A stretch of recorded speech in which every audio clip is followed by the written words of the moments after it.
तेव्हा मी कॉलेजमध्ये शिकत होती. माझ्या कॉलेजमध्ये आमची प्रॅक्टिकलची एक्झाम सुरू होती.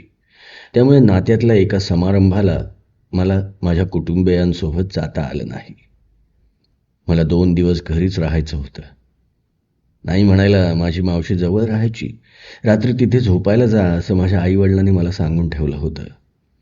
मावशीने सुद्धा मला आवर्जून ये असं सांगितलं होतं, परंतु माझ्या मनात एकटंच घरी राहून पाहू, आपण काय आता लहान थोडीच आहोत, त्यामुळे एकटं राहायला काय हरकत आहे, असा विचार करून मी घरी रात्री एकटं झोपायचं ठरवलं.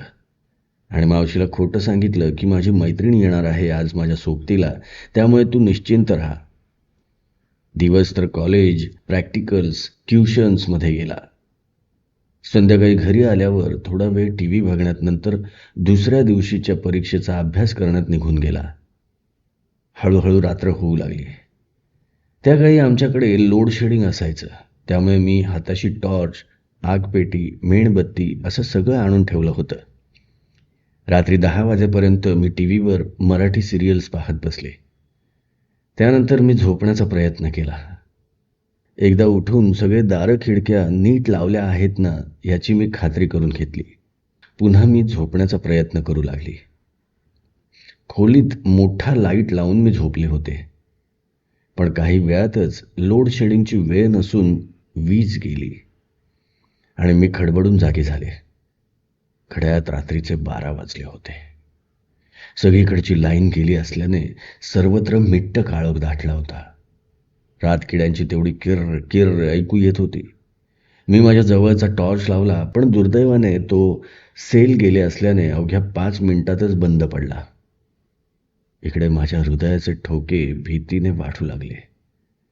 मी चाचपडून जवळची मेणबत्ती घेतली आणि आगपेटीच्या काडीने ती लावण्याचा प्रयत्न करू लागली. खिडक्या लावल्या असूनही दारांच्या गॅपमधून हवा येत होती, त्यामुळे पेटलेली काडी सारखी विझत होती. इकडे माझ्या घशाला कोरड पडली होती. आता काय करावं असा प्रश्न पडला. एवढ्या रात्री मी मावशीकडे सुद्धा जाऊ शकत नव्हती आणि आईबाबांना फोन करूनही फायदा नव्हता, कारण ते परगावी होते. मावशीला फोन करावा तर मैत्रीण सोबतीला आहे असं मी खोटं सांगितलं हे तिला कळलं असतं, आणि तसंही त्यांची झोप कुठे डिस्टर्ब करा असं मला वाटलं. त्यामुळे मी पुन्हा पुन्हा मेणबत्ती लावण्याचा प्रयत्न करू लागले. तेवढ्यात पावसाची रिपरिप ऐकू येऊ लागली. विजा कडकडायला लागल्या. सोसाटाचा वारा सुटला. खिडकीच्या दाराच्या गॅपमधून वारा आत शिरू लागला.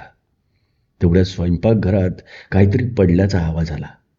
मला फारच भीती वाटू लागली.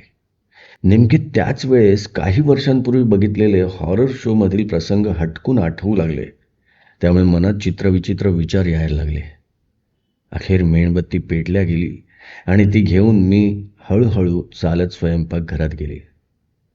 तिथे प्लास्टिकची रिकामी कॅन हवेने पडली होती. मला एकदम हायसं वाटलं. मी मागे वळणार तेवढ्यात मोठी लांबच लांब सावली बघून माझी दातखिळीच बसली. मग लक्षात आलं, ती माझीच सावली होती. हातात मेणबत्ती असल्याने लांब सावली पडली होती. पुन्हा मी बेडरूममध्ये झोपायला आली आणि दचकली. आरशात मेणबत्ती घेतलेलं माझं प्रतिबिंब आणि त्यामागच्या सावलीचं प्रतिबिंब विचित्र दिसत होतं.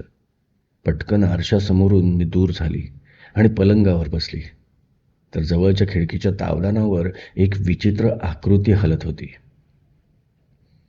माझ्या काळजाचा ठोकाच चुकला. नीट बघितल्यावर कळलं की ती फांदी होती, ज्याच्यात बऱ्याच महिन्यांपासून एक पतंग अटकलेला होता, जो अंधारात भयानक दिसत होता. तेवढ्या छतावरून धपधप कोणाचा तरी चालण्याचा आवाज आला. बराच वेळ कोणीतरी चालण्याचा, उड्या मारण्याचा आवाज छतावर येत राहिला. मी भीतीने एकदम स्तब्ध झाली होती. बराच वेळ मी बसूनच होती. कोण असेल यावेळी छतावर? चोर तर नसेल की भूत? बापरे, मला दरदरून घाम फुटला. काही वेळाने हुप हुप असा आवाज आला आणि छतावर कोण आहे मला कळलं आणि माझा जीव भांड्यात पडला. बसल्या बसल्याच मला कधी झोप लागून गेली मला कळलंच नाही. मी झोपेत असताना कधीतरी वीज आली होती. सकाळी मला सगळीकडे उजेड असल्याने फारच फ्रेश वाटत होतं. कालची रात्र होती सर्व रात्रींसारखीच, पण माझ्या मनात भीती असल्याने मला ती फारच भयानक वाटली. दुसऱ्या दिवशीच्या रात्री मी निमूटपणे मावशीकडे गेले. गोष्ट एका भयानक रात्रीची. या लघुकथेची लेखिका आहे कल्याणी देशपांडे. ही लघुकथा आपल्याला जर का आवडली असेल तर लाईक करा, शेअर करा, कमेंट करा आणि माझं चॅनल सबस्क्राईब करायला विसरू नका. धन्यवाद.